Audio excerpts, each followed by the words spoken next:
Hello future doctors, welcome to online platform of MGCI. बच्चों, you are already done with the part test and the combined test. Now today we are going to discuss the botany solutions of your full length test, that is test number 7. Question number 91. When we go higher from species to kingdom, the number of common characteristics का मतलब है similarities. तो जैसे जैसे हम species, genus, family, order, class, division, phylum, and the last one is kingdom. ये एक hierarchy है जो आई होप सो हर एक स्टूडेंट को बहुत अच्छे से याद है. जब इस हायरार्की की बात होती है, so when we move from species to kingdom, the similarities goes on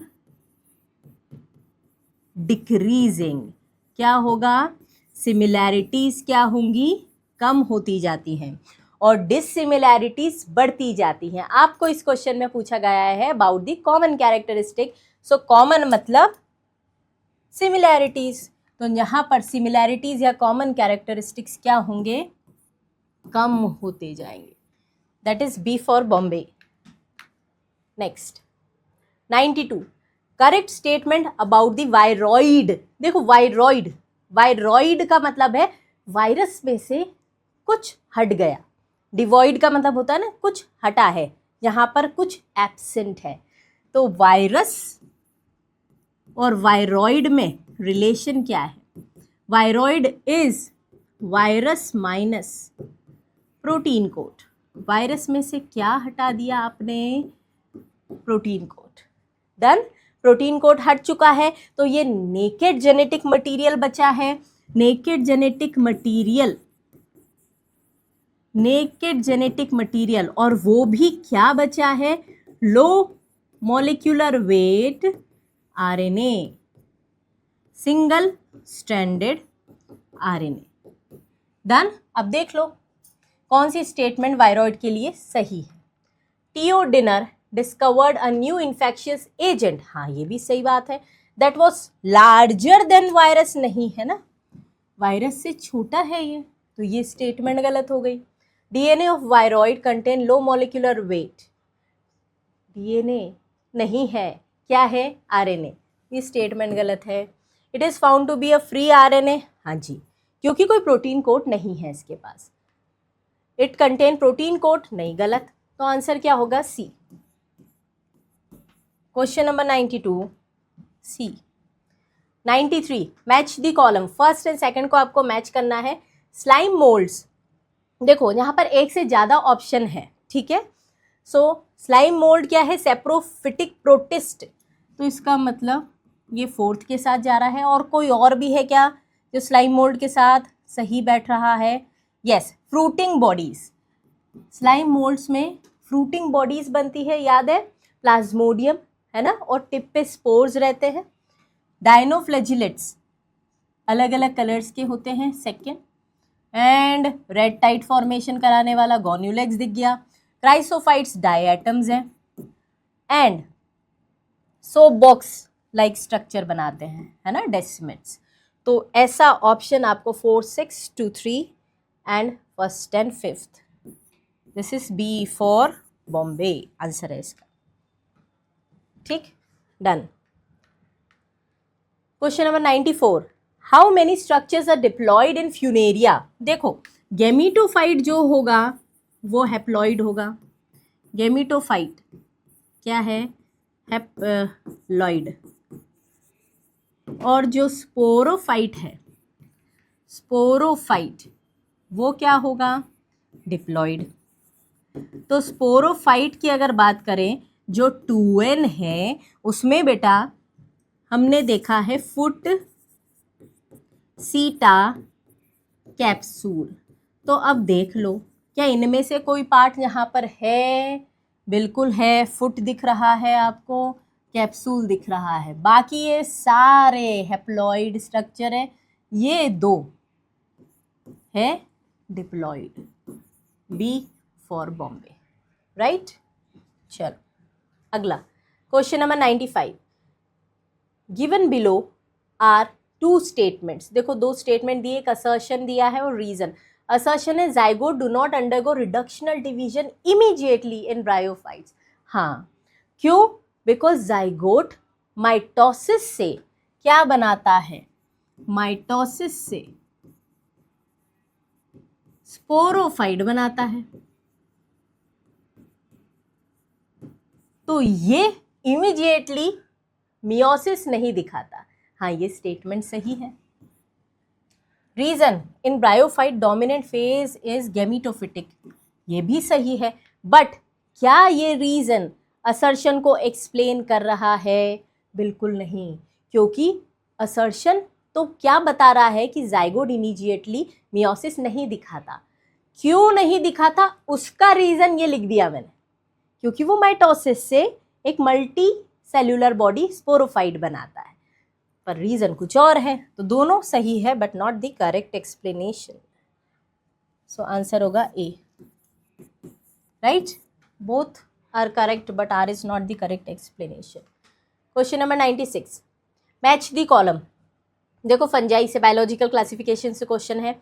ऊस्पोर कहाँ पर मिलता है? ऊस्पोर सभी क्लासेस में, 4 क्लासेस तो फंजाई की देखते हैं। प्रिमिटिव क्लास में हमने देखा था फाइकोमाइसिटीज में। तो क्या फाइकोमाइसिटीज का कोई मेंबर है? हाँ जी, एल्ब्यूगो भी है, राइजोपस भी है, पर यहाँ मैच द कॉलम के हिसाब से तो ऐसा लग रहा है ये एल्ब्यूगो। जाइगोस्पोर फाइकोमाइसिटीज में, राइजोपस फाइकोमाइसिटीज का मेंबर है। एस्कोस्पोर, एस्कस मतलब एस्कोमाइसिटीज मतलब न्यूरोस्पोरा। बेसिडियो ये यूस्टिलैगोस्मट fungi. Done. So 3 and 4, 3 4 1 2, 3 4 1 2, answer है डी फॉर दिल्ली। ठीक, 3 4 1 2।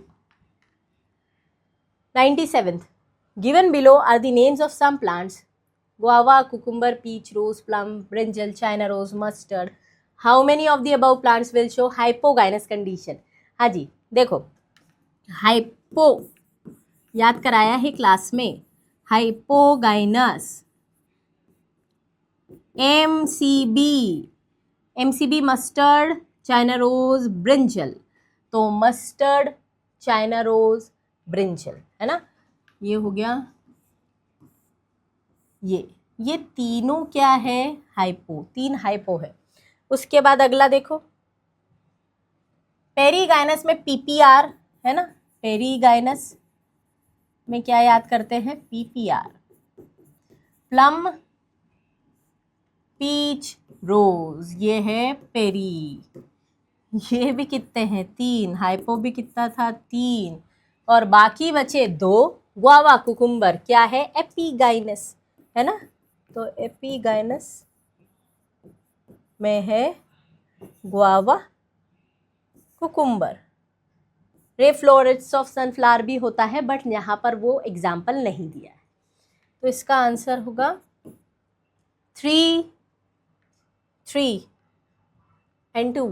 देखो 3 3 and 2 ऐसा ऑप्शन है सी। डन। चलो question number 98, statement 1, the portion of the embryonal axis above the level of cotyledon is called epicotyl. बिल्कुल सही बात है। यहाँ पर जब हमने डाइकॉट एम्ब्रियो बनाए थे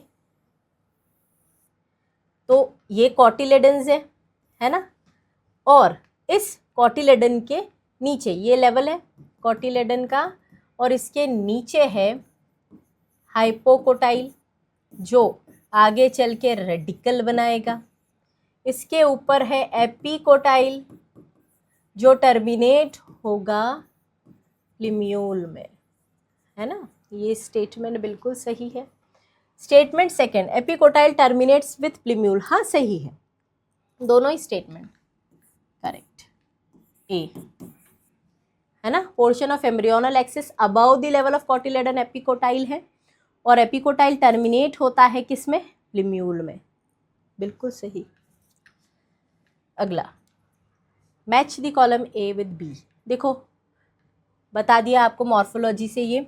लीफ, लीफ कैसी होती है बेटा, पत्ती, पत्ती, पत्ती कैसी होगी, लेटरली अराइज होगी, है ना। और किससे निकलती है ये, अपाइकल बड से। तो यहाँ ऐसा कोई ऑप्शन दिख रहा है आपको, lateral out growth of stem, पत्ती। फ्लावर मॉडिफाइड शूट है, दैट इज ए। स्टेम क्या है बेटा, स्टेम, स्टेम पे नोड्स एंड इंटरनोड्स होंगे, मतलब B.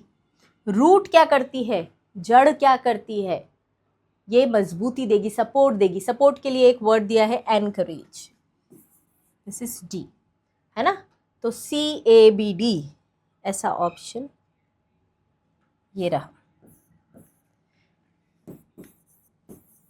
B for Bombay, CABD, right. चलिए, connective tissue is present between. देखो जब हमने डाइकॉट रूट पढ़ी थी उसमें वैस्क्यूलर बंडल कैसे होते हैं, रेडियल होते हैं, है ना। रेडियल का मतलब क्या है बच्चों,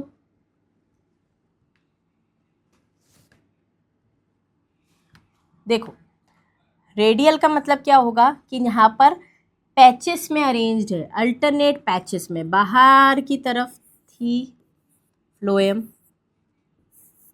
पेरिफेरी पे, और अंदर की तरफ है जाइलम,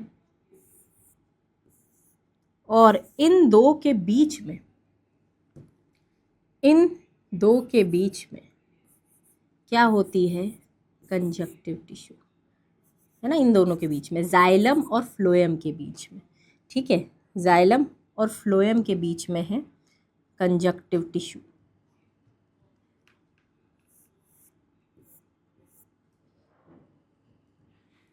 काम क्या है इस कंजक्टिव टिश्यू का, ये कंजक्टिव टिश्यू क्या करती है, this tissue is responsible for secondary growth. ये कंजक्टिव टिश्यू क्या करेगी, वैस्क्यूलर कैम्बियम बनाएगी, this will form vascular cambium, और इस तरह से ये सेकेंडरी, 2 डिग्री लिख रही हूँ मैं, सेकेंडरी ग्रोथ में पार्टिसिपेट करती है। डन। तो आंसर ऐसा कुछ मिल रहा है, हाँ, किसके बीच में है, जाइलम एंड फ्लोएम, सी, ठीक है।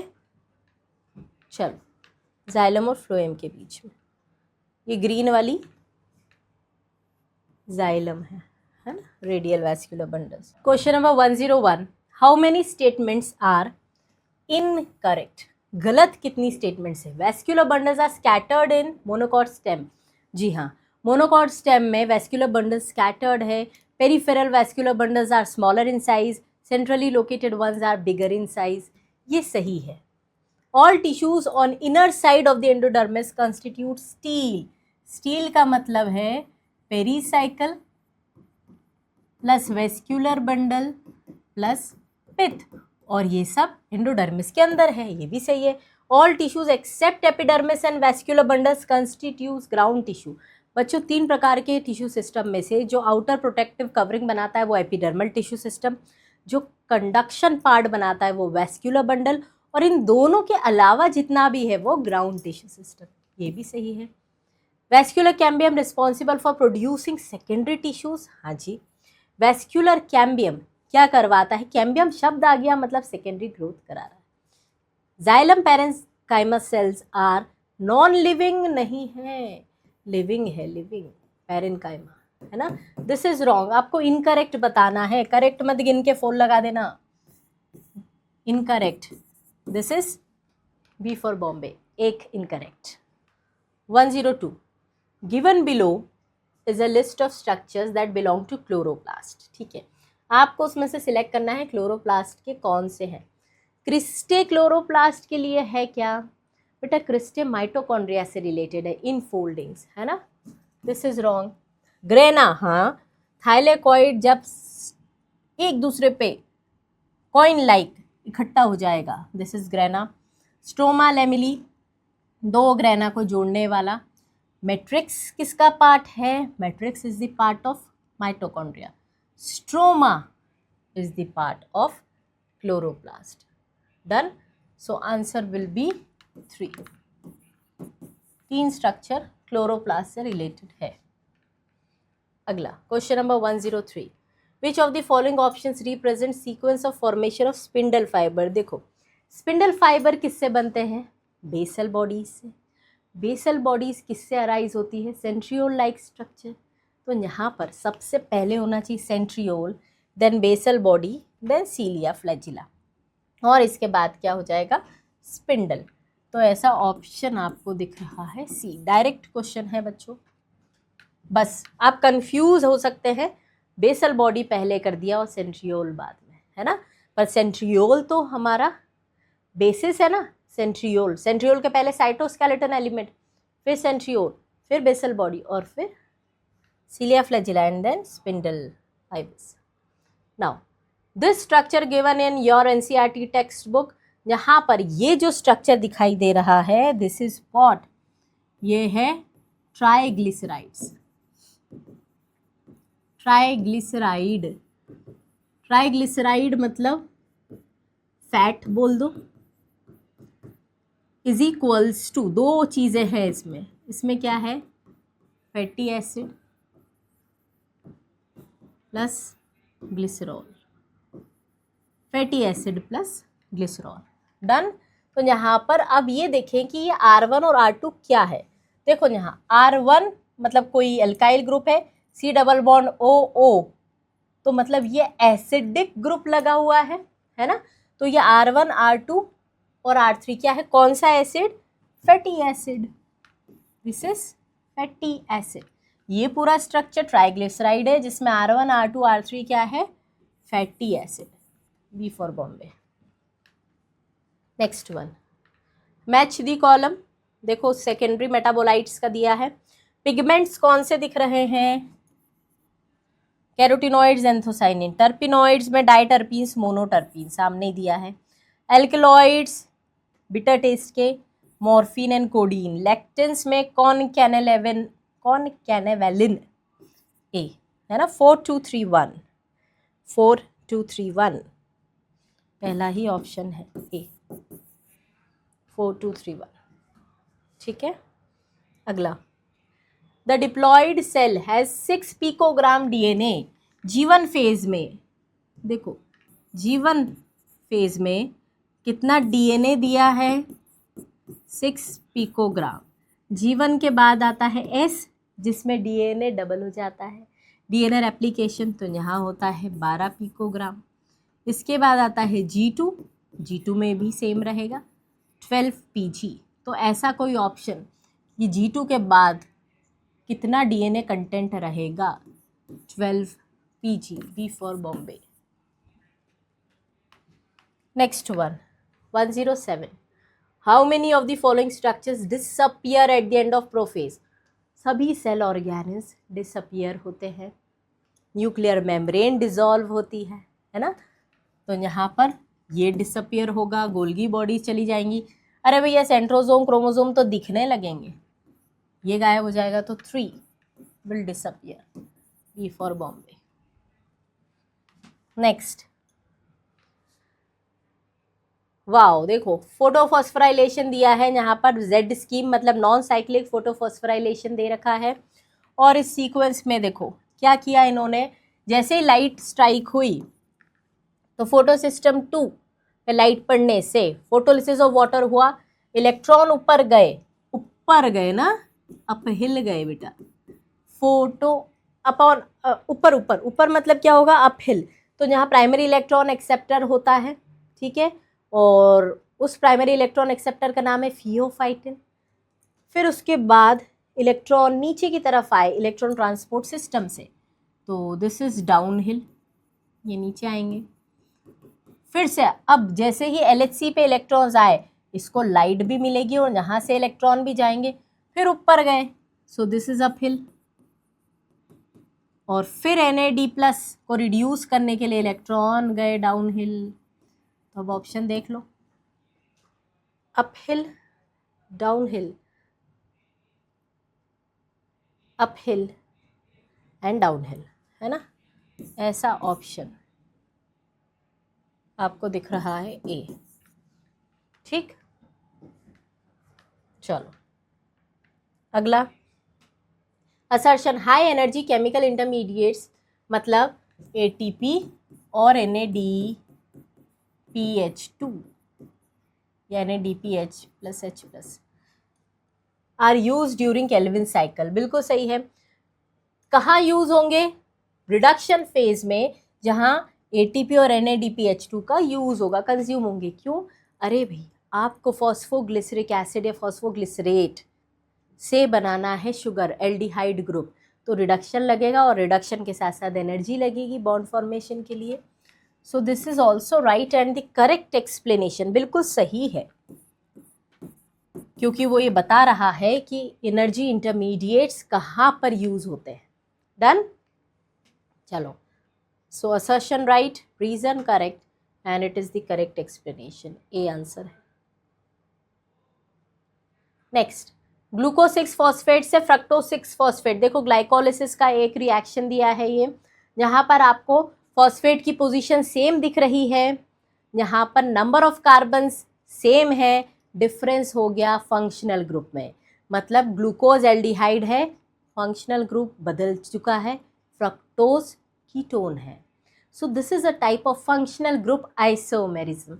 क्या यहाँ पर ऐसा ऑप्शन है? इतना बड़ा थोड़ी होगा, पर आइसोमेरिज लगेगा क्योंकि ये फंक्शनल ग्रुप आइसोमेरिज्म है।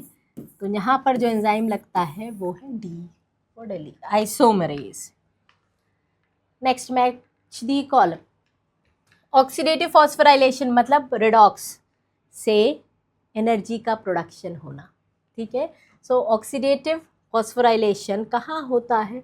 अल्टीमेटली ETS में, इलेक्ट्रॉन ट्रांसपोर्ट चेन में, सबस्ट्रेट लेवल ग्लाइकोलिसिस में, वहीं का वहीं ATP बनती। सिट्रिक एसिड साइकिल किसका दूसरा नाम है? क्रेब्स साइकिल का। एसिटाइल कोएंजाइम में लिंक रिएक्शन में, याद करो, पायरुविक एसिड से 3 कार्बन थे पायरुविक एसिड के, उससे 2 कार्बन वाला एसिटाइल कोएंजाइम में बना। सो this is what, link reaction. तो BADC, BADC आंसर है ए। डन। ग्राफ दिया है आपको, इसमें से कौन सा ग्राफ अरिथमेटिक ग्रोथ बताता है? अरिथमेटिक मतलब समझते हो? लीनियर। लीनियर का मतलब है 1 2 3 4 ऐसे ग्रो करना। तो यहाँ टाइम के साथ साथ लीनियर ग्रो कौन दिखा रहा है आपको? ए, सिर्फ ए, बाकी ये कांस्टेंट हो गया, ये आपका हाइपरबोलिक कंडीशन हो गई, है ना। तो यहाँ पर आप तो फिजिक्स पढ़ते हैं, मुझसे बेटर ग्राफ समझते हैं, है ना। तो यहाँ पर लीनियर ग्राफ क्या है? Only A, D. 113, in recombinant DNA technology plasmid vector को क्लीव मतलब काटेंगे कैसे?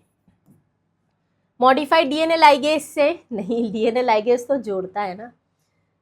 हीटेड एल्कलाइन सॉल्यूशन नहीं। Same enzyme that cleaves the donor DNA, हाँ, जिससे एलियन DNA को कट करोगे उसी से आप वेक्टर DNA को कट करोगे, so that it gets integrated properly.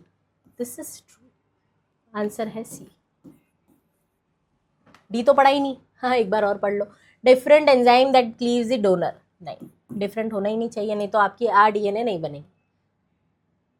चलो, assertion 114, dedifferentiation is the process by which cells lose their ability to divide, नहीं, they regain the ability to divide.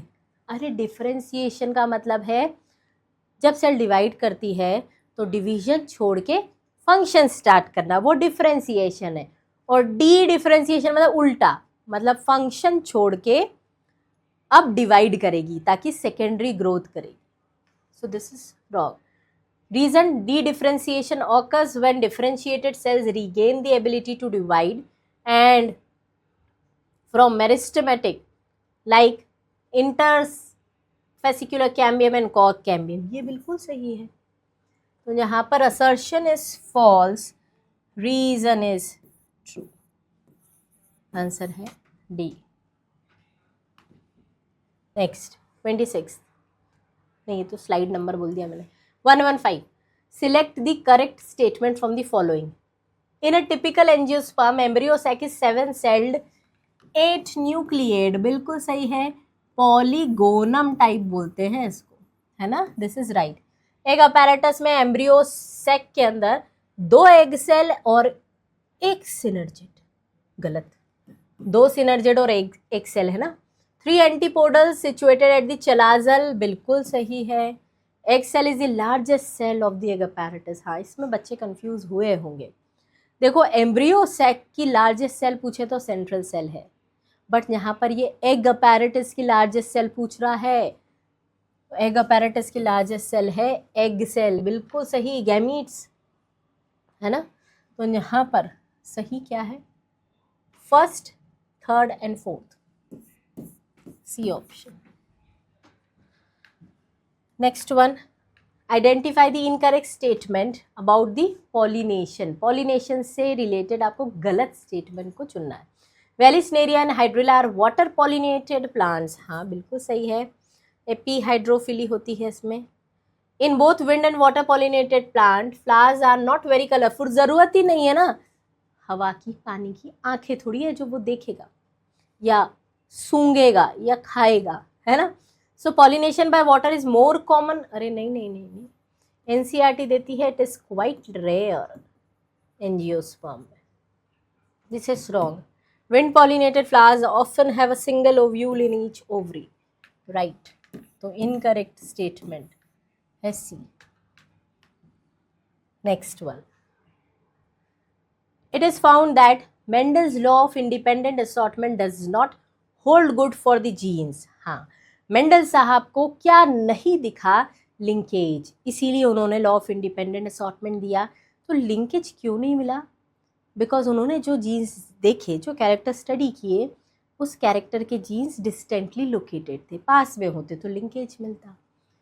So does not hold good for genes located on different chromosome, नहीं, उसके लिए तो सही था, है ना।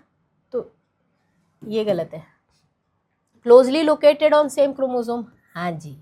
Distantly located नहीं, लोकेटेड ऑन नॉन होमोलॉगस नहीं। तो अगर पास में होते तो लिंकेज मिलता, बट उन्हें नहीं मिला ना। So B for Bombay. 118, calculate the total number of genotypes and phenotypes in F2 generation polygenic inheritance. देखो पॉलीजेनिक, पॉलीजेनिक का मतलब क्या है? More than 2 genes affect expression of phenotype, है ना। सीड कलर और कर्नल कलर ऑफ वीट एक आप बोल सकते हो, उसमें 2 ही जीन्स रहते हैं जो अफेक्ट करते हैं। यहाँ पर टाइप ऑफ फिनोटाइप का फॉर्मूला, टाइप ऑफ फिनोटाइप का फॉर्मूला है 2n+1, जहाँ पर n क्या है? Number of genes. तो वैल्यू निकालो, 2 × 3 + 1, बॉडमास का रूल अप्लाई करेंगे, 2 3 6 + 1 7। Next, type of genotype equals to 3 to the power n, n वही है ना। तो अब इसमें वैल्यू निकाल लो, 3 टाइम्स होगा ना, 3 to the power 3, तो ये हो जाएगा 27। अब आपको टोटल बोला है, तो टोटल कम्स टू बी 34, ऐसा ऑप्शन दिख रहा है आपको? हाँ जी, बी फॉर बॉम्बे। टोटल बोला है ना, जल्दबाजी नहीं करना है।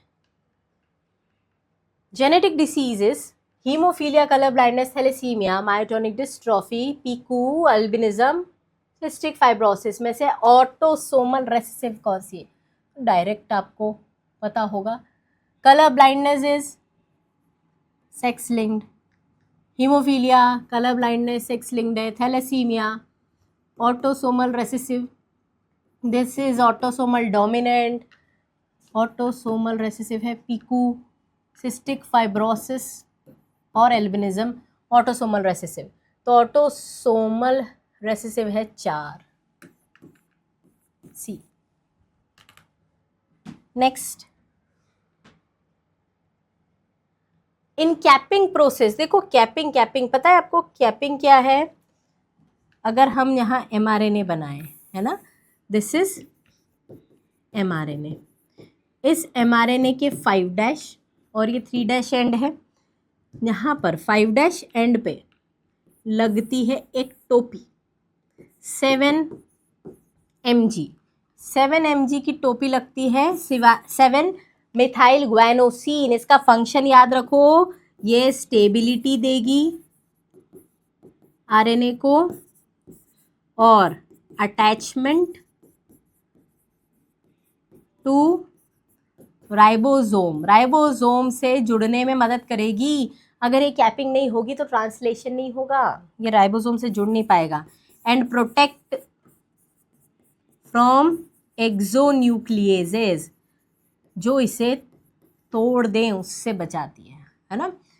सो है क्या capping? N unusual nucleotide 7 methyl guanosine triphosphate at the 5 end of mRNA। अपन ने यहाँ mRNA लिख दिया, बिल्कुल सही बात, mRNA तो बन चुका होता है फाइनल, यहाँ एक्चुअल में होता है hnRNA, है ना।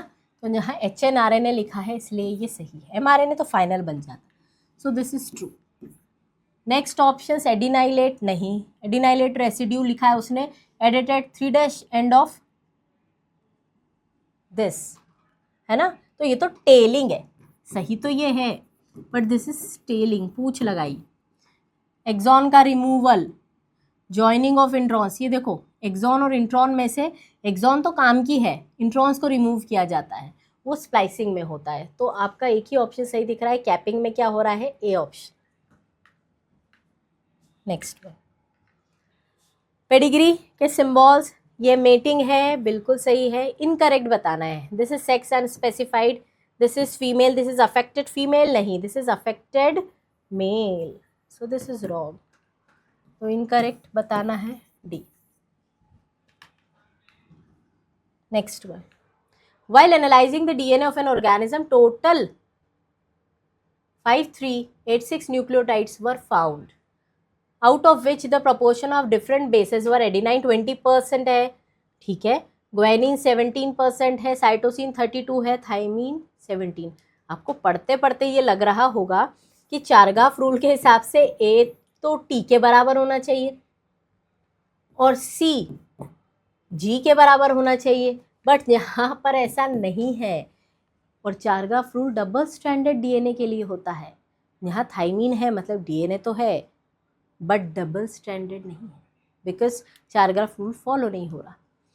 So it is double stranded DNA, गलत। सिंगल स्ट्रैंडेड सही है, डबल स्ट्रैंडेड डीएनए लीनियर नहीं, नो कंक्लूजन नहीं, ऐसा थोड़ी होता, हम कंक्लूड कर रहे हैं ना, सिंगल स्ट्रैंडेड डीएनए है, B for Bombay.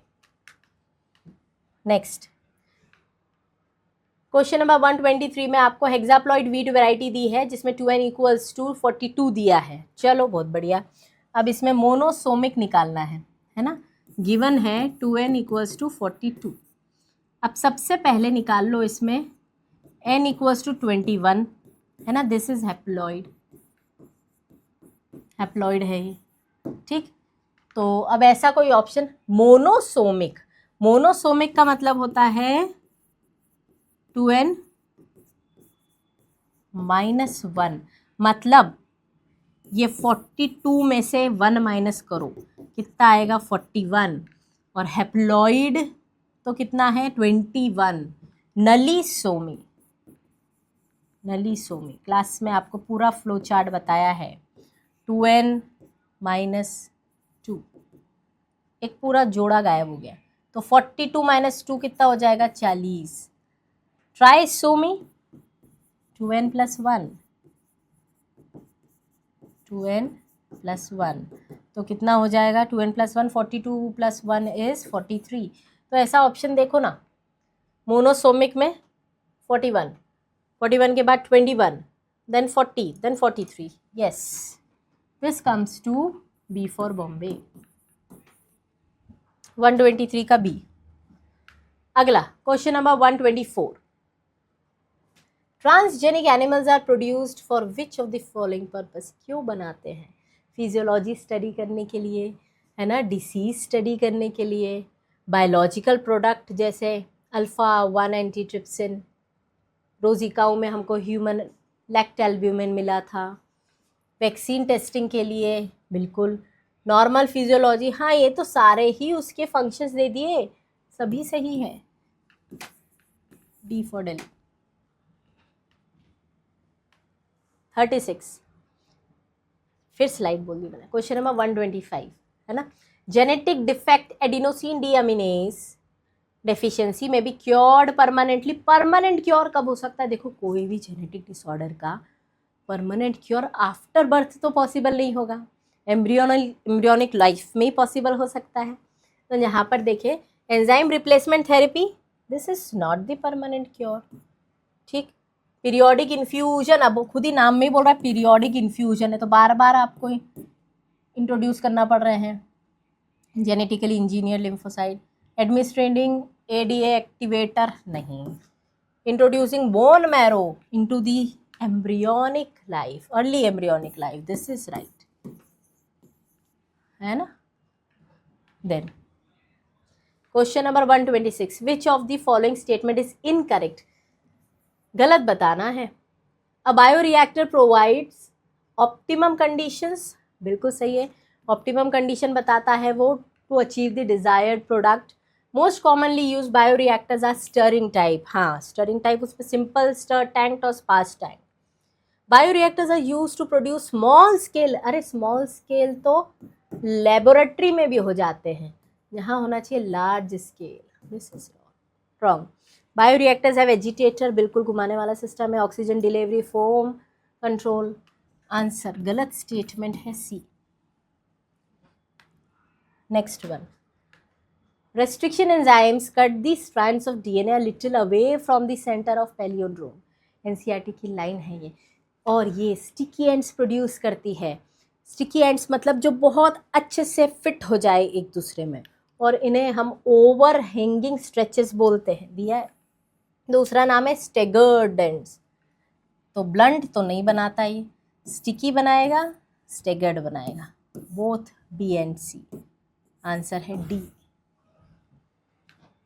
Next, which factors are typically the most influential in determining population density under normal condition। देखो, नॉर्मली हम जगह छोड़ के नहीं जाते, घर छोड़ के नहीं जाते, या कोई बाहर से नहीं आता और परमानेंट रुकता नहीं है।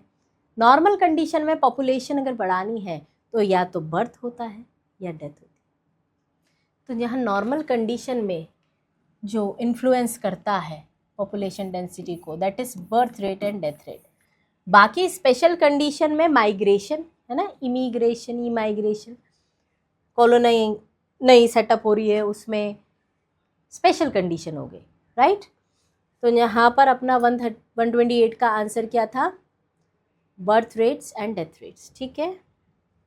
Next 129, which of the following statement about the biological control method is true. Biological control method involve introduction of invasive predator. अरे भैया, इन्वेजिव प्रेडेटर डालोगे तो और फसल खत्म ही होनी है, खराब होना है खेत, ये गलत है। Biological control methods rely solely on chemical pesticide, नहीं, केमिकल पेस्टिसाइड उपयोग नहीं करना पड़े इसीलिए हम क्या करते हैं, बायोलॉजिकल मैथड को यूज़ करते हैं इंटीग्रेटेड पेस्ट मैनेजमेंट में। Biological control methods aimed at using natural predator to regulate the pest population. हाँ जी, प्रे प्रीडेटर रिलेशनशिप पे डिपेंडेंट है। Last, biological control method have no impact on ecosystem. अरे गलत है ना। सो करेक्ट ट्रू स्टेटमेंट क्या है? सी ऑप्शन, है ना, बाकी 3 गलत है, सही है आपका C. Question number 130, how did MacArthur study the warblers? Warblers मतलब क्या होता है? Small birds. ये छोटी छोटी चिड़ियाएँ इतनी समझदार हैं कि इन्होंने एक पेड़ पे साथ रहने के लिए अपना फोरेजिंग पैटर्न, खाना ढूंढना, फीडिंग पैटर्न, उसका समय बदल दिया। तो इनके बीच में कंपटीशन नहीं होता है, साथ साथ रहते हैं। मतलब नेचर जो चाहता है वही ये कर रहे हैं। नेचर क्या बोलता है? नेचर प्रिफर को एग्जिस्टेंस, मतलब साथ साथ रहना, देन एक्सक्लूजन, मतलब किसी को बाहर निकालना रास्ता नहीं है, उसके साथ रहो, भाईचारे से रहो, है ना। तो यहाँ पर the warblers evolve to become more competitive, बिल्कुल नहीं। Warblers avoided competition by choosing different foraging pattern, हाँ जी। ऐसा ही एक तरीका होता है रिसोर्स पार्टीशनिंग, जिसमें रिसोर्सेज हमने बदल दिए तो कंपटीशन भी हट गया। So this is warblers avoided competition by choosing different foraging pattern, सही है। सीओडी देख लेते हैं। Warblers eliminated the competitively inferior, नहीं, कोई किसी को एलिमिनेशन करा ही नहीं उसने। No competition due to abundant resource, नहीं, रिसोर्स की तो बात ही नहीं थी यहाँ। आंसर है इसका B for Bombay. Next one, dodo an extinct flightless bird belongs to, direct question है। आपको मैंने क्लास में बायोडाइवर्सिटी में एक लिस्ट बनवाई है जहाँ क्वेगा, स्टीलर सी काऊ, देन थाइलेसीन, पैसेंजर पीजन, इन सब के नेटिव ओरिजिन जहाँ से वो एक्सटिंक्ट हो गए, ये लिस्ट लिखवाई है। उसमें यहाँ पर डोडो का क्या था? एक्सटिंक्शन कहाँ से देखा गया था? मॉरिशस, है ना। सो this is a direct question, Mauritius. First one, mutualism, मतलब दोनों एक दूसरे को फायदा पहुंचा रहे हैं। Fig and female wasp, fig nourishment देता है वास्प के अंडों को, लार्वे को, और ओवी पोजीशन के लिए प्लेस देता है, और वास्प उसको पॉलिनेट कराता है। कमेंसलिज्म, एक को फायदा और एक को neutral, unaffected, and this is epiphyte, this epiphyte on a mango branch. कौन? ऑर्किड, है ना। ऑर्किड और ज़्यादा स्पेसिफिक है, ऑर्किड एज एन एपीफाइट था जहाँ पर। तो this is fourth one. Parasitism क्या है? डिक्सन डॉग, ह्यूमन पे लाइस। कंपटीशन, दोनों को नुकसान। बैलेनस और कैथेमेलस, बड़ी थी बैलेनस, उसने कैथेमेलस को एक्सक्लूड कर दिया। This is to. प्रिडेशन, शिकार किया, सीड को खा गई चिड़िया, ये हर्बीवोर शिकारी हो गई। सो 5 4 1 2 3, 5 4 1 2 3, एक ही ऑप्शन दिख रहा है, बी। नेक्स्ट वन, पिरामिड दिया है। ये पिरामिड किसका है? देखो 3 पिरामिड है, ये डायरेक्ट एनसीईआरटी का क्वेश्चन है। एक तो पहला इरेक्ट पिरामिड है, इस यूनिट से देख लो आप, वजन वजन वजन मतलब biomass. So pyramid of energy नहीं, हाँ पिरामिड ऑफ बायोमास बिल्कुल सही है। Pyramid of number in lake, नहीं, नंबर थोड़ी बताना। एनर्जी इन फैलो लैंड नहीं, तो इसका आंसर होगा पिरामिड ऑफ बायोमास। यूनिट से देखना था आपको, आप घबरा जाओगे कि हमने मैडम इतने नंबर तो याद नहीं करे, अरे यूनिट तो याद की होगी। Next one, the value of z lies in the range of dash regardless of the taxonomic group. आपको क्लास में याद कराया है z की वैल्यू 0.1 to 0.2 किसके लिए था? ये स्मॉल एरिया के लिए था। जैसे जैसे एरिया बढ़ाओगे, जैसे फॉर एंटायर कॉन्टिनेंट, है ना, एरिया बढ़ेगा, कॉन्टिनेंट, एंटायर कॉन्टिनेंट के लिए एरिया बढ़ेगा तो z विल बिकम स्टीपर, बढ़ता जाएगा। तो यहाँ पर वैल्यू दी है 0.6 to 1.2, और फिर एक z की value for frugivore, fruit eating mammals and birds, birds mammals, है ना। तो ये z की वैल्यू है 1.15, ट्रॉपिक्स में दिया है ये। तो यहाँ तो आपको पूछा है बस regardless of the taxonomic group, किसके बीच में रेंज कर रहा है? 0.1 to 0.2, ऐसा ऑप्शन दिख रहा है आपको, D for Delhi. Last question. This time botany was quite easy and less time consuming. These three type of vascular bundles, देखो यहाँ पर पैचेस में दिख रहा है, पैचेस में, जिसका मतलब है रेडियल वैस्कुलर बंडल, और रेडियल किस में मिलता है, रूट में. ऐसे ऑप्शन है ये दो. ये कंजॉइंट है बट कैम्बियम नहीं है, इसका मतलब स्टेम में मिलेगा, लीफ में मिलेगा, पर कौन सी स्टेम में, जिसमें सेकेंडरी ग्रोथ नहीं है, मोनोकॉट. इधर यहाँ पर डाइकॉट स्टेम. कैसे पहचाना मैम आपने, अरे कॉन्जॉइंट है ना, सेम रेडियाई पे है और कैम्बियम है, तो ऐसा ऑप्शन आपको दिख रहा है, root, monocot, stem, leaf and dicot stem. Answer है C. So this completes our botany section. Hope so this time in the full length test you are able to acquire the different concepts from various areas और आपका score बहुत अच्छा रहा होगा. Thank you so much.